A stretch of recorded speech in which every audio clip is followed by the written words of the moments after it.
Dá outro glória a Deus bem forte, né? Louvado seja Deus. Para quem não me conhece, eu sou o pastor Edilson, recém-rechegado, né? Já fui do ministério há 10 anos atrás, fui trilhar outros caminhos, onde Deus me fez pregar com as cadeiras aí, né? Abrir igreja, a igreja cresceu, graças a Deus. Deus nos usou aí para curar, expulsar demônio, levantar defunto. Depois disso tudo, eu torno a casa, ao ministério, e estou muito feliz. Amém.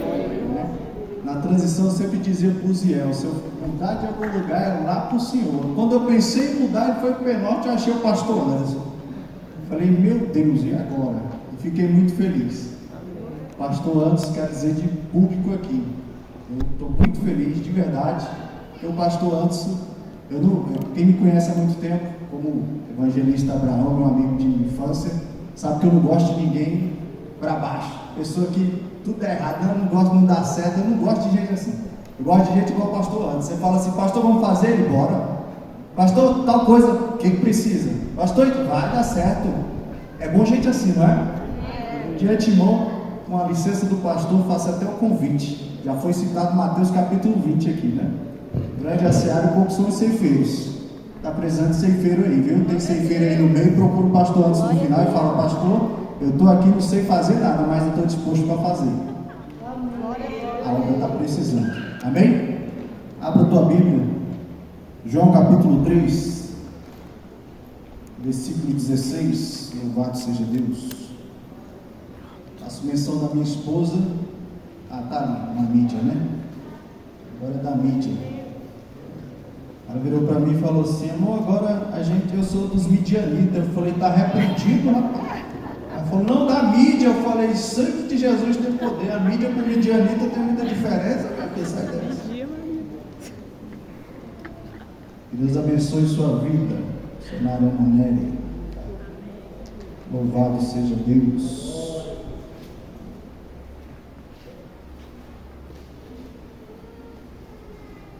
João capítulo 3 e o versículo de número 16, é bem conhecido, né?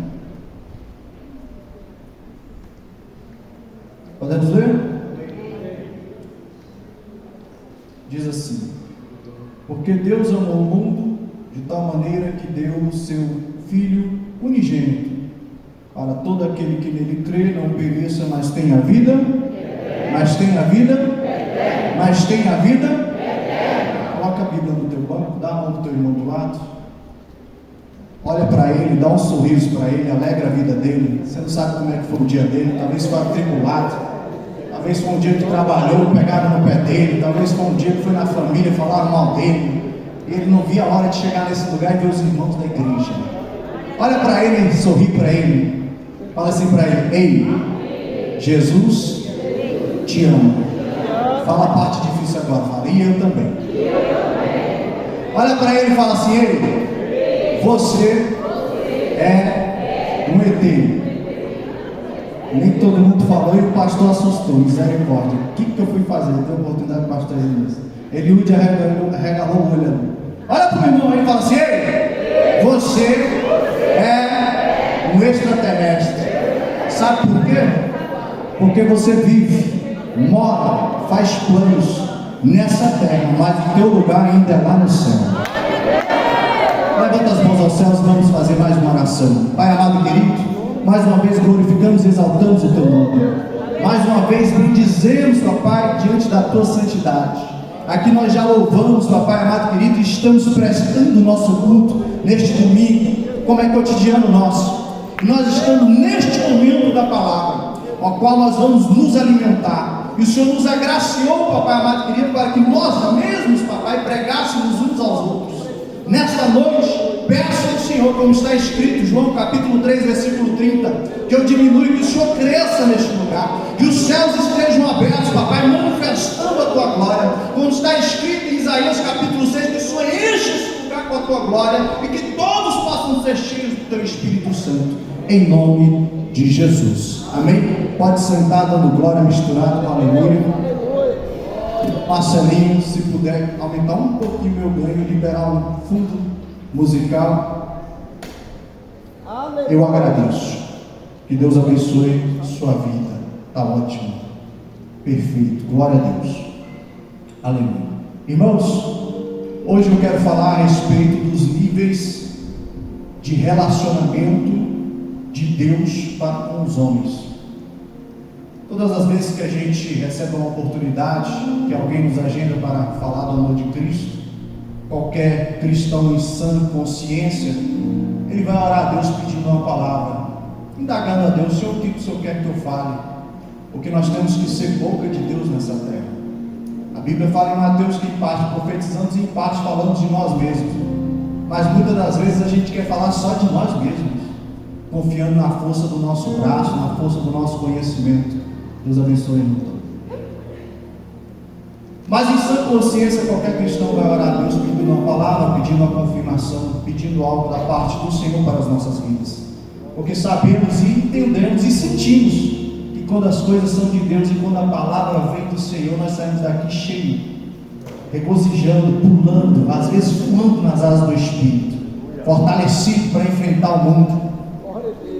E nesta noite eu tenho uma palavra de Deus para a sua vida e para a minha vida, algo que Deus colocou no meu coração, e eu queria compartilhar isso com os irmãos. Os níveis de relacionamento de Deus para com o homem, ele começa desde o princípio. A Bíblia vai dizer em Gênesis capítulo 2 que Deus fez Adão as suas próprias mãos do pó da terra, e nele soprou o fôlego de vida. E ali começa a história da humanidade. Mas por que Deus fez Adão? Não foi por acaso, pastor Márcio, mas foi para ter um relacionamento com Deus. E esse relacionamento começa, irmão Isaac, tecladista dos bons. Esse relacionamento começa, e Deus conversa com Adão todos os dias na viração do dia. O primeiro nível de relacionamento, irmão Antônio, de Deus com os homens, ele conversa com o primeiro homem face a face todos os dias. Todos os dias Deus vai visitar Adão no paraíso. Todos os dias ali no jardim do Éden, onde tem o endereço na Bíblia entre o rio Tigre e o Eufrates. Todos os dias Deus vai lá para ter um relacionamento com o homem, com a sua criação, onde todas as coisas ele fez e disse que era bom, mas quando fez o homem, ele disse e viu que era muito bom. Só que Deus fala com Adão, e mesmo dando a liberdade do poder de escolha que todos nós temos até hoje, porque o nosso Deus não foi e nunca será um ditador. Ele nunca vai nos impor qualquer coisa. Ele pode até explicar, ele pode até dizer qual é o caminho, ele pode mostrar, ele pode fazer de tudo para que ele não se perca, mas jamais ele vai nos obrigar a tal coisa.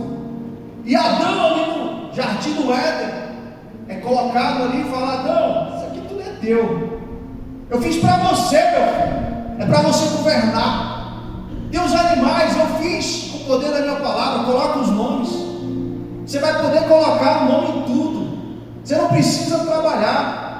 E há quem diga que o dia que chegar no céu vai ter conversa com Adão, né, os homens, porque por causa dele a gente acaba tendo que trabalhar hoje e suar, né, irmão Eliute, pastor Eliute. Mas Deus faz isso, e Deus dá liberdade para Adão, todos os dias viver a sua vida tranquilo, calmo, dormir a hora que queria, acordar a hora que queria, comia. A única regra era não comer da tal árvore, conhecimento do bem e do mal. Não coma do fruto dela, o resto faz o que você quiser. E Deus dava liberdade, não ficava no pé de Adão. Mas todos os dias, na viração do dia, Deus vinha para conversar com Adão. E aí, meu filho, como é que está? Imagina Deus conversando com Adão, imagina Deus na tua frente agora, perguntando: e aí, como é que foi o dia? Me conta, estou interessado. Quando você cruza o bracinho, bota assim a mão no queixo, me conta, eu quero ouvir. Fala que eu estou interessado na sua história. Ah, não teve muita coisa, hoje foi um dia meio complicado. Sim, mas o que aconteceu? E assim era Deus com Adão. Um relacionamento onde Deus estava presente todos os dias na viração do dia. Só que, como Deus não é ditador, como já foi dito, Eva, caem no pecado. Fazem a única coisa em que Deus disse que não poderia fazer. Por um único motivo. O pior de tudo não foi Adão e Eva serem expulsos do paraíso, terem que trabalhar, a mulher sentir dores de parto, não. A pior coisa do pecado do homem a partir de Adão foi fazer a separação entre Deus e o homem. A pior coisa de sentir, eu vejo Deus sentindo isso, meus irmãos.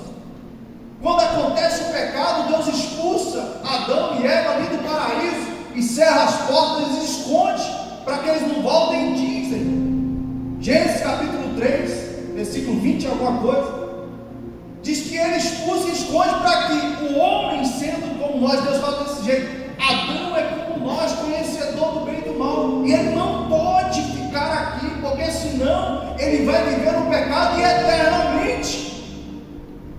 Deus fez isso para proteger a raça humana, e ali, momentaneamente, Deus cessa, de certa forma, o relacionamento de Deus para com o homem e do homem para com Deus.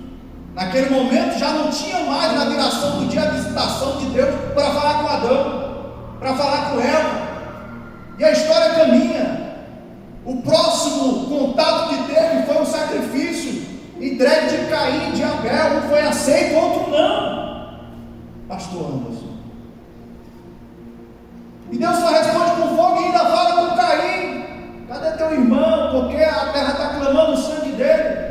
E Caim, na sua arrogância, fala: quem sou eu, cuidador do meu irmão? Não tenho nada com ele, só que sabe, procure.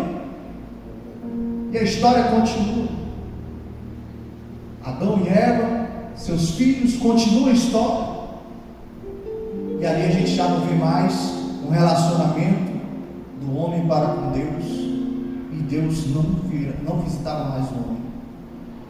Só que Deus, imagina Deus, irmão, sentado no seu trono de glória, olhando tudo isso, deu a sentença. Quando Adão e Eva caem, ele chega e fala: Adão não responde. Adão, cadê você? Eu estou escondido, Senhor. Por que você está escondido? Porque eu estou nu, eu estou com vergonha de estar na tua presença. E aqui eu já abro um parênteses: não tem como entrar na presença do Senhor nu. Aleluia. Os crentes vão entender. Eu estou nu, Senhor. Adão, meu filho, quem foi que falou para você que você estava nu? E aí começou o problema, pastor Márcio. A mulher que o Senhor me deu, ela fez comer do fruto da árvore que o Senhor disse que não era para comer. E foram abertos os nossos olhos, e agora eu conheço o Senhor, bem e mal. É mesmo, né? Chama ela. Eva, Adão deu acusação contra ti aqui. O que foi que aconteceu? Senhor, a culpa não foi minha, foi da serpente. Eu estava aqui sozinha. Adão, depois do almoço, foi dormir, e eu estava meio elétrica e dei lugar e fui conversar com a serpente, e ela me enganou. É mesmo? Chama a serpente, vem cá. Serpente, que foi? Eu não sei nem o que aconteceu, porque o demônio incorporou em mim, eu não sei nem o que eu fiz. É mesmo? Tá certo. O diabo olhando de lado, irmão Antônio, Deus olha e fala: então quer dizer que ninguém tem culpa? Ninguém assumiu a culpa, pastor Luiz. Tá certo. Já que ninguém tem culpa, segura a sentença. Adão, você não trabalhava, governava tudo, não tinha que suar para nada, governava tudo. Eu te dei uma mulher, te dei tudo, te dei um paraíso. Eu vou ter que te tirar daqui, você vai trabalhar para sustentar você, tua mulher e teus filhos. Meu Deus. É contigo. Imagina Eva olhando e falou: pronto, deve ter acabado, né? Já deu a sentença, vou ficar na minha. Eva, acabou não. Você vai ser responsável por gerar o filho de vocês dois. E quando nascer vai ter dor de parto. E colocarei inimizade entre ti, teus filhos e a serpente. A serpente ficou olhando, talvez falar: acabou, né? Serpente, acabou não. você não vai mais ter patins, tá? Você vai rastejar o teu ventre na terra. Você vai estar com a tua cara no pó da terra e vai ter amizade entre você e o filho de Eva. Satanás olhando e pensando, né, pastor? Acabei com tudo. Satanás, fica tranquilo que não acabou não. Vai ter um nascido de mulher, gosta daqui, que vai pisar na tua cabeça. Satanás achou que tinha acabado com a criação e tinha destruído o relacionamento de Deus para com os homens. Só que Deus para no seu trono de glória, imagina ele olhando, deu um tempo para o povo, ninguém se arrependeu, ninguém quis ter mais um relacionamento com Deus, não sabia o que fazer. Deus cria um plano. Fala, eu todo dia só visitava ele na viração do dia. Eu vou fazer diferente. Eu vou botar a minha presença lá na terra agora. Oh, glória a Deus! Deus vira para Moisés já anos depois, algumas centenas de anos. Fala, Moisés, meu povo já está há muito tempo sem eu ter um relacionamento com eles. É um ou outro que eu me manifesto. Faça um tabernáculo. E Deus dá todo o projeto arquitetônico para Moisés. Fala do tecido, das paredes, das colunas.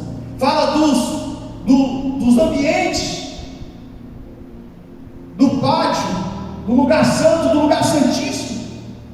Fala das 3 portas, Beresh, Emet e Raim, a pregação por outro dia. Fala como deveria ser feito, irmão Marcos. O primeiro ambiente com lugar de sacrifício, porque é impossível tentar chegar na presença de Deus sem ter sacrifício.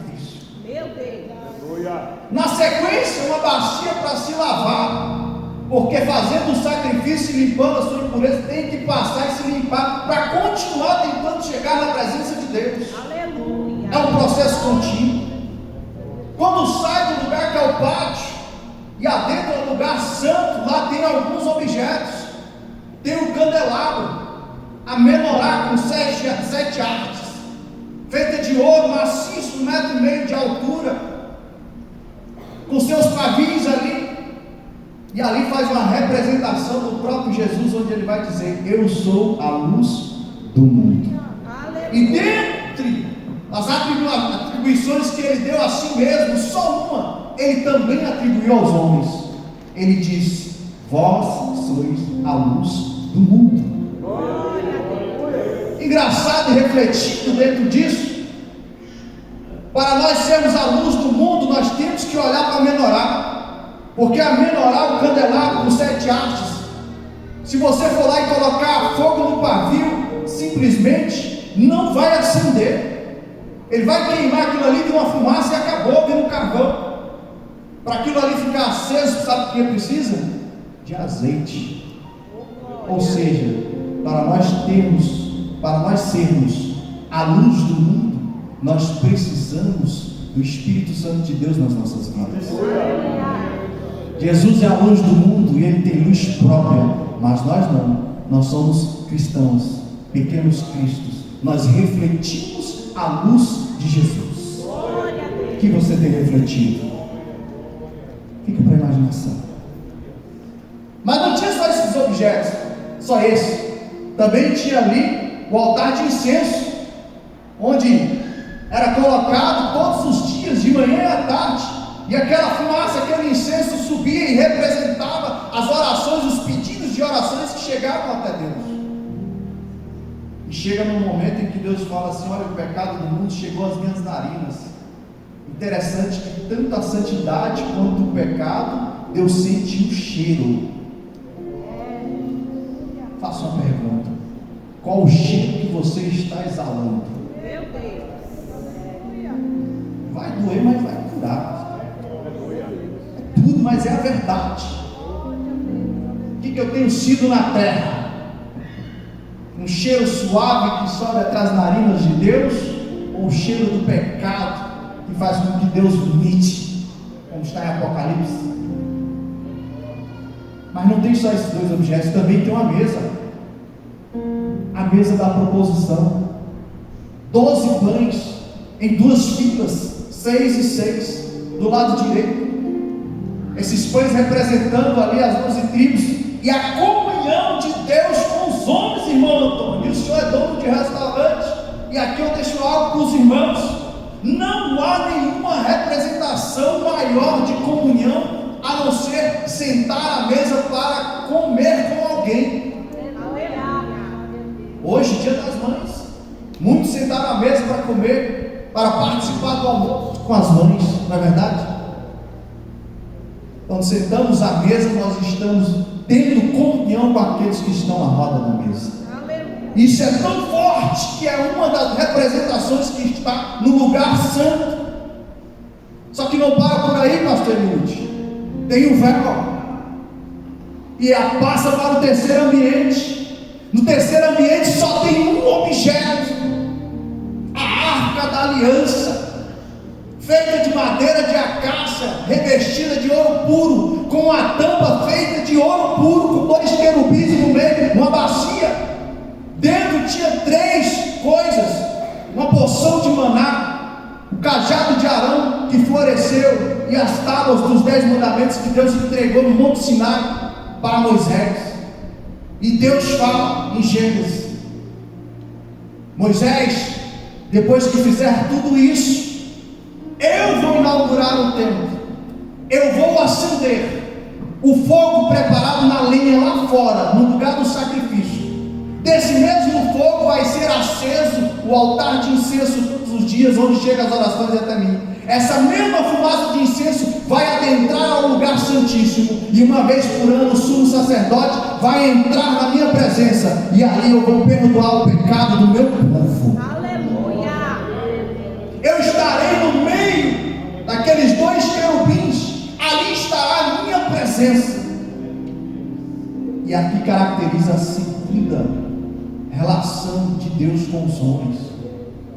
O segundo tipo de relacionamento de Deus. O primeiro, Deus vinha todos os dias, pastor André, e falava com o homem face a face, mas pelo pecado do homem isso foi perdido. Só que Deus falou: não vai ficar assim. Em vez de eu falar face a face, não, eu vou lá para o meio deles agora. Aleluia! Deus coloca através do tabernáculo a presença dele nessa terra. Aleluia.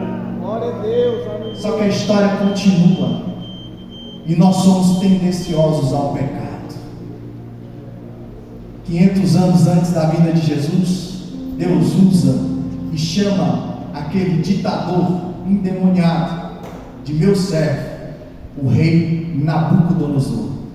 Meu servo, pastor, está no texto. Por 2 vezes o Senhor chama Nabucodonosor de meu servo. Como diz o ditado do século 21, quando Deus manda, até o diabo obedece. Usando Nabucodonosor, sabe o que Deus permite que aconteça? O povo fique cativo. E por 3 vezes na Bíblia, Deus vai dizer no livro de Oséias, no livro de Isaías e em Mateus: meu povo vai preso por falta de conhecimento, meu povo vai cativo por falta de conhecimento. Errais por falta de conhecer as Escrituras de Deus. Aleluia! Nabucodonosor sentia a cidade, fica por anos ali, e no final da história, por 3 léguas, ele leva o povo cativo para a Babilônia. Sabemos a história no livro de Daniel. Mas nas últimas léguas, os utensílios da casa de Deus são levados. A arca da aliança, que era onde tinha a presença de Deus, já não se sabe mais onde está. Historiadores até hoje tentam entender o que aconteceu. Alguns dizem que levaram para a Babilônia e se perdeu. Uma teoria que qualquer um pode refutar segundo a Bíblia, porque se encostasse na arca do Senhor, que não fosse da tribo de Levi, morria. Podia até ser crente, judeu, servo do Senhor, cheio do Espírito Santo, mas se não tivesse, não fosse da linhagem dos levitas, ele morria. Outros dizem que está enterrada lá debaixo do muro das lamentações, onde foi destruído o templo daquela época, onde Nabucodonosor derrubou tudo. O fato é que perdeu-se novamente a presença de Deus. A arca já não existia. Anos depois, Deus incomoda Neemias, ele passa 4 meses orando, falando: meu Deus, o meu povo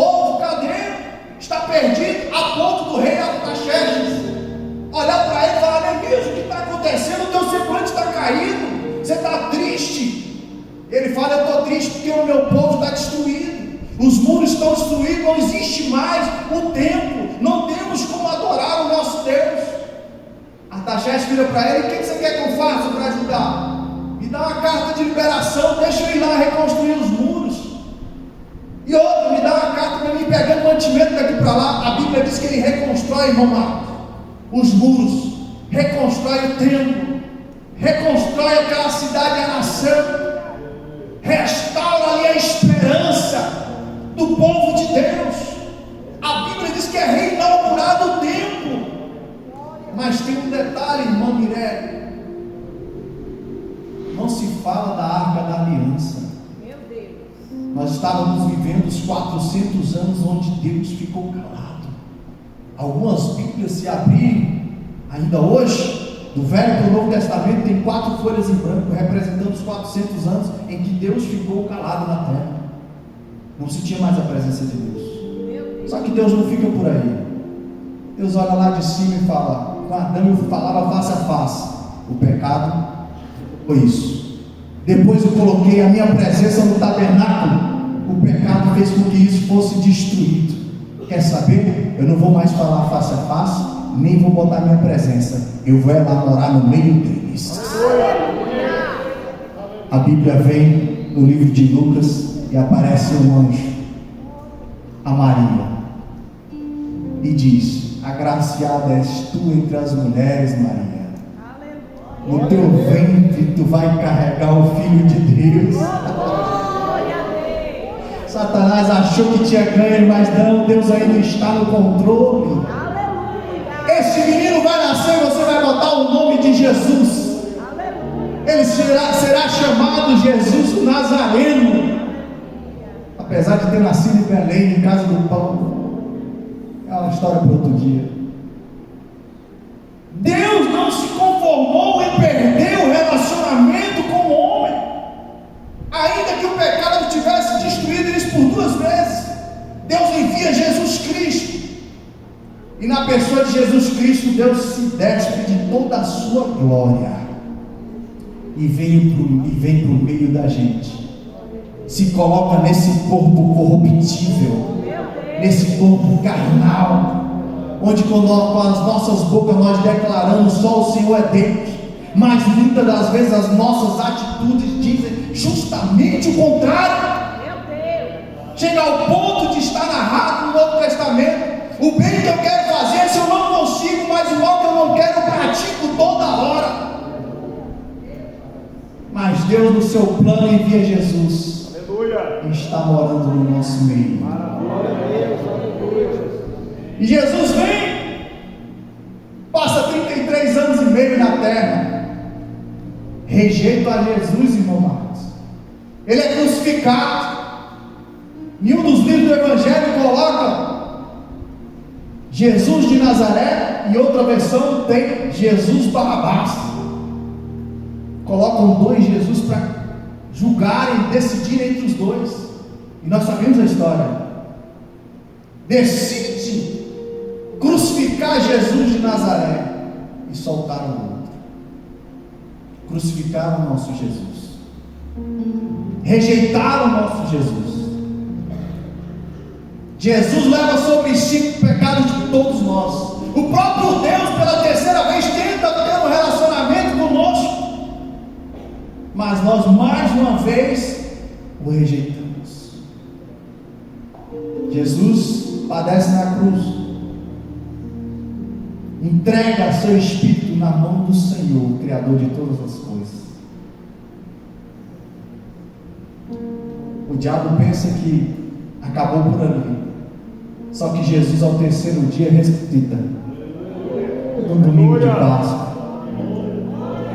Temos algumas centenas, talvez milhares de testemunhas. Os apóstolos estão reunidos no mesmo lugar, esperando o que o mestre tinha falado, que ressuscitaria. E quando é no 3º dia, Jesus não bate mais na porta, Jesus não abre o trinco da porta, Jesus não pede para entrar pela porta, não, ele atravessa pela parede, aparece do lado de dentro. Ele já não está mais no corpo corruptível, ele está num corpo glorificado. E para que todos não tivessem dúvida, ele chega até Tomé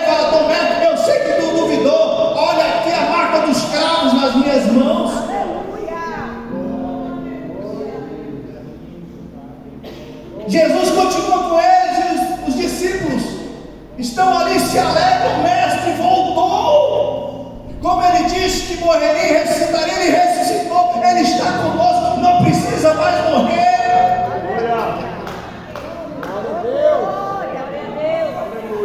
Só que quando dá perto dos 40 dias, que é os relatos que nós temos estudando a Bíblia, e aqui é um fato que é pouco pregado, naquele domingo de Páscoa, quando Jesus ressuscitou, o texto na Bíblia diz que as covas que estavam perto dele, muitos que estavam mortos, ressuscitaram junto com ele. Aleluia.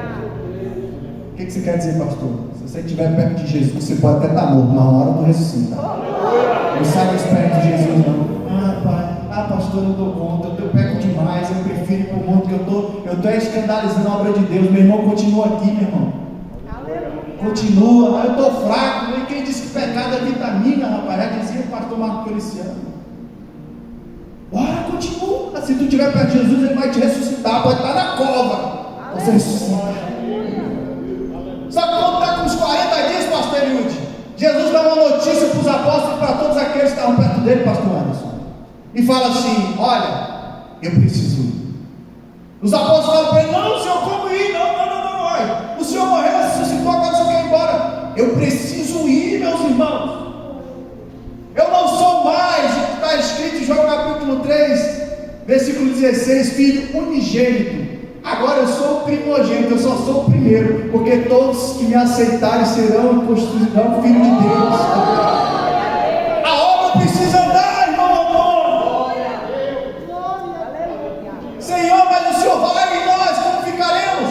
Olha, eu preciso ir, porque se eu não for, o Consolador não vem. Como assim, Senhor? Eu vou, mas quando eu chegar eu envio o Espírito Santo Consolador de Deus. A Bíblia diz: oh, aleluia. Deus, olha lá de cima. Eu falava face a face. O pecado de Adão destruiu isso. Eu coloquei minha presença no tabernáculo. O pecado destruiu isso. Eu mandei meu filho Jesus Cristo, o unigênito. O pecado deles não fizeram com que eles aceitassem a Jesus. Quer saber? Eu não vou mais falar face a face. Eu não vou colocar minha presença na terra. Eu não vou só morar lá no meio deles. Eu vou morar agora dentro deles. A Bíblia diz em Atos capítulo 2: e no dia em que se cumpriu o Pentecoste, no dia da festa de Pentecostes, Penta de 50 dias depois da Páscoa, 50 dias depois da morte e ressurreição de Jesus Cristo, 50 dias exatamente depois das festas das semanas, um dia depois, num domingo, a Bíblia diz que estavam todos reunidos no mesmo lugar, e sobreveio então um grande vento impetuoso, e eles viram, todos viram, línguas como repartidas como de fogo, e desceram sobre todos, e todos que ali estavam foram cheios do Espírito Santo de Deus.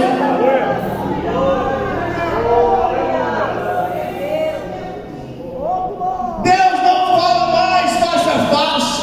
Deus não tem um tabernáculo com a sua representação da presença dele. Deus não está com Jesus Cristo na terra como carne mais. Não, hoje ele mora dentro de nós. Jesus, o Espírito Santo de Deus, habita dentro de cada um daqueles que deram. Quem tem o Espírito Santo de Deus, levanta a mão agora. Nós vivemos essa fase, pastor Lute. Nós estamos vivendo essa fase que todo aquele que crer no Senhor, todo aquele que der lugar, todo aquele que acreditar, o Senhor vai fazer morada em nós. Só tem um detalhe: Deus é tremendo. A história não para por aí, pastor.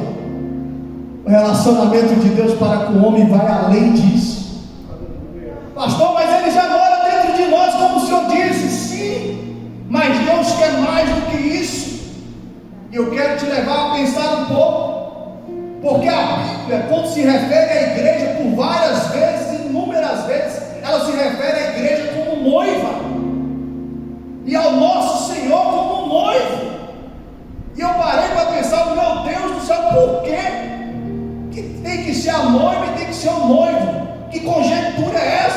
Irmão Paulo,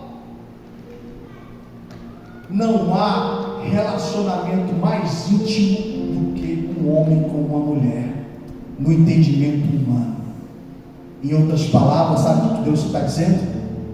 Eu não quero só conversar face a face, eu não quero só a minha presença num lugar, numa marca, eu não quero só enviar Jesus para vocês rejeitarem de novo, eu não vou só morar dentro de vocês, não, eu quero que vocês venham morar no céu e a gente seja um só.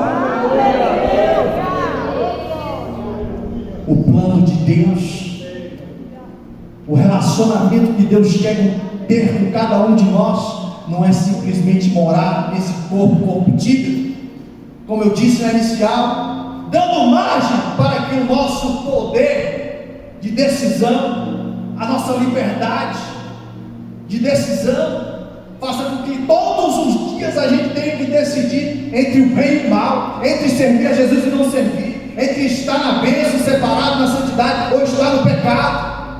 Não! Deus quer que nós cheguemos a um ponto em que nós tenhamos direito de adentrar o céu e sejamos um só com Deus. Deus tem um céu preparado e um lugar para cada um de nós. João capítulo 3, versículo 16. E Deus amou o mundo de tal maneira que entregou seu Filho unigênito, para todo aquele que nele crê não pereça, mas tenha a vida eterna. Deus não quer só morar em você nesse corpo corruptível, Ele quer te dar um corpo incorruptível. Ele quer que você more na glória. Pastor, como é isso? Quando Jesus veio morar conosco, está nessa terra um corpo corruptível e nós o rejeitamos. Não ficou por aí. Já que nós rejeitamos a Jesus Cristo, Deus teve um plano dentro disso. Falou, já que ele vai lá e vão rejeitar, ele não vai morrer em vão. Eu não vou mandar meu filho lá em vão. Jesus, na noite que foi traído, num dia 13 do mês de Abib, primeiro mês do ano judaico, uma terça-feira, ele fez a última ceia do Senhor. Ele nos ensinou o que nós fazemos uma vez por mês nesse dia. Naquele mesmo dia, depois da ceia, Judas sai e vai fazer o que ele tinha que fazer, vendê-lo por 30 moedas de prata. Jesus pega uma bacia com água, um pano, uma toalha e fala, eu vou lavar o pé de vocês. Os apóstolos começam a lavar os pés e Pedro, que era mais afoito, sanguíneo, fala, não Senhor, o Senhor não pode lavar os meus pés. Jesus fala para ele, se eu não lavar os teus pés, tu não tem parte comigo. Pedro fala, então lava minha cabeça. Não, João, não é para te dar banho, o que eu faço agora vocês não vão entender, mas depois vocês vão entender. Jesus está se colocando na posição do servo mais inútil que existe na face da terra, que só serve para lavar os pés. Uma pregação para outro dia. Depois de lavar os pés, os apóstolos querem se dispersar, e ele fala, não vamos agora, vem comigo, eu preciso orar, eu vou para o Monte das Oliveiras, vamos lá para o Getsemane. O Getsemane e o Monte das Oliveiras é o mesmo lugar, um está mais abaixo. O Getsemane é o lugar onde prensava para tirar o óleo da azeitona. Eles chegam lá, falam, fica aqui que eu vou subir com esses daqui. Chega mais para cima, vamos subir sozinho, vamos orar uma hora. Jesus ora e volta, quando olha eles estão dormindo. Vocês não podem orar comigo uma hora. Só que Jesus volta de novo e continua orando. A minha Bíblia diz que ele, quando está orando, ele sente a angústia da morte. Ele começa a ver, está revelado na sua visão nua ali na frente carnal, vendo tudo que estava para acontecer nos próximos dias. Estava vendo ele sendo preso, crucificado, açoitado. A Bíblia diz que ele passa por um processo científico que chega a suar gotas de sangue. Um processo que só um ser humano só chega nisso quando está em profunda angústia, porque ele não tem nenhuma enfermidade para que isso aconteça. É só uma coisa psicológica, é uma coisa da alma. A alma de Jesus foi tão aferida naquele momento que ele suou gotas de sangue. Meu Deus. E naquele mesmo lugar, Judas volta, dá um beijo no rosto dele. Ele é preso. Naquela noite ele foi preso. No não, esse homem não tem culpa, vamos dar uma surra nele, quem sabe eles largam ele. A Bíblia diz que pegam 2 carrascos, acorrentam Jesus naquele tronco, tiram as roupas de Jesus, que já estava grudada no corpo, porque ele tinha suado sangue no dia anterior. Quando puxam as roupas, abrem de novo as feridas, começam a açoitar Jesus com um chicote chamado azorrague, com 12 pontas de couro, 12 tiras, na ponta tinha osso, tinha pedaço de ferro, que quando chicoteava Jesus, arrancava pedaço da sua carne, o sangue começa a escorrer. Acharam pouco, depois do açoite, fazem uma coroa de espinhos, colocam na sua cabeça, e todo mundo que já teve um ferimento na cabeça sabe o tanto que aquilo sangra, e o sangue escorre pelo rosto e pelo corpo de Jesus. Ele é apresentado ao povo, manda para Herodes, Herodes volta para Pilatos. Este homem não tem mal, vocês querem crucificar? Crucifica Jesus e solta Barrabás. Meu Deus. A Bíblia diz que arrancam de novo aquela túnica, pastor Lúcio, cheia de sangue, já coagulado. As suas feridas são abertas novamente. Colocam nos seus ombros a cruz, que era só a parte horizontal, pesando cerca de 60 quilos. Jesus tem que andar de onde ele está até o Gólgota, o lugar da caveira, carregando aquilo por cerca de 600 metros. Depois de ter apunhado de noite, colocado coroa de espinho, ter arrancado sua túnica e está sangrando. É tanto sofrimento que ele não aguenta. No meio do caminho chamam Simão Sirineiro e falam: ajuda Jesus, ajuda ele a carregar a cruz. Eu não vou ajudar, você vai ajudar, senão você vai junto. A cruz está pesada, Deus vai levantar alguém para te ajudar a carregar essa cruz. Aleluia. Jesus chega no Gólgota, e aqui é o caminho para o final. Quando ele está lá, cravam os cravos nas suas mãos, ou nos seus pulsos, erguem a cruz, pregam os seus pés, e ali ele fica num processo onde ele se apoia ou nas pernas, ou fica pendurado pelos braços. Quando ele fica pendurado pelos braços, o ar até entra, mas não consegue sair, o que gera asfixia.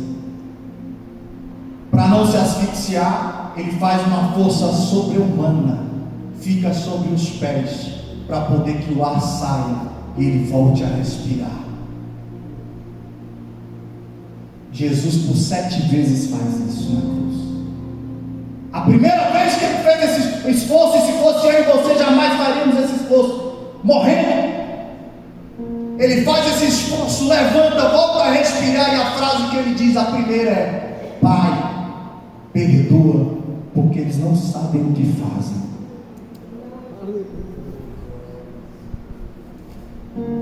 A história continua. Ele fala para Maria: Maria, eis aí teu filho, filho aí a tua mãe, não chora. Ele fala para o ladrão da cruz, que confessou ele como Senhor e Salvador, Lucas 23, 42: ainda hoje estarás comigo no paraíso. Aleluia. Ele fala: eu tenho sede. Os soldados pegam aquela esponja de bebida, num vinagre, vindo com uma latrina de banheiro, uma pregação para outro dia, tentam dar para Jesus. Jesus nega. Ele estava com sede desde o dia anterior, mas ele não quis tomar aquilo. Jesus mais uma vez faz uma força sobre-humana, coloca-se sobre os pés, respira e fala: Pai, por que me abandonaste? E na sua penúltima frase, ele faz mais um esforço e diz: Tetelestai, está consumado, Aleluia. está pago, está cumprido. Glória a Deus. Aleluia. Pai, nas tuas mãos entrego o meu espírito. Oh, aleluia. Aleluia, Jesus. Pastor, porque o Senhor contou tudo isso, Jesus não veio em vão na terra. Essa morte de cruz não foi em vão, foi para se cumprir. Todo aquele que nele crê não pereça, mas tenha a vida eterna. Fique sobre os pés. Quero orar pela tua vida encerrada. Deus quer ter um relacionamento contigo. Qual o teu relacionamento? Qual o relacionamento que você está tendo com Deus? Levanta as mãos aos céus. Pai amado, querido, neste momento, mais uma vez eu te glorifico e te exalto. Mais uma vez eu te agradeço, meu Deus, meu Pai, porque Ebenezer, até aqui nos ajudou o Senhor. Obrigado pela vida de cada um dos meus irmãos. Que todo relacionamento que foi cortado, que foi destruído, papai, do homem para com o Senhor, dos meus irmãos, que seja restabelecido nesta noite. Em nome de Jesus, que todas as amarras satânicas das trevas, papai, que estavam impedindo os meus irmãos, a nossa vida, papai, que temos um relacionamento com o Senhor, que caia por terra neste momento. Em nome de Jesus, eu quero profetizar que o teu Espírito Santo venha encher a cada um nesta noite, neste momento, até que o Senhor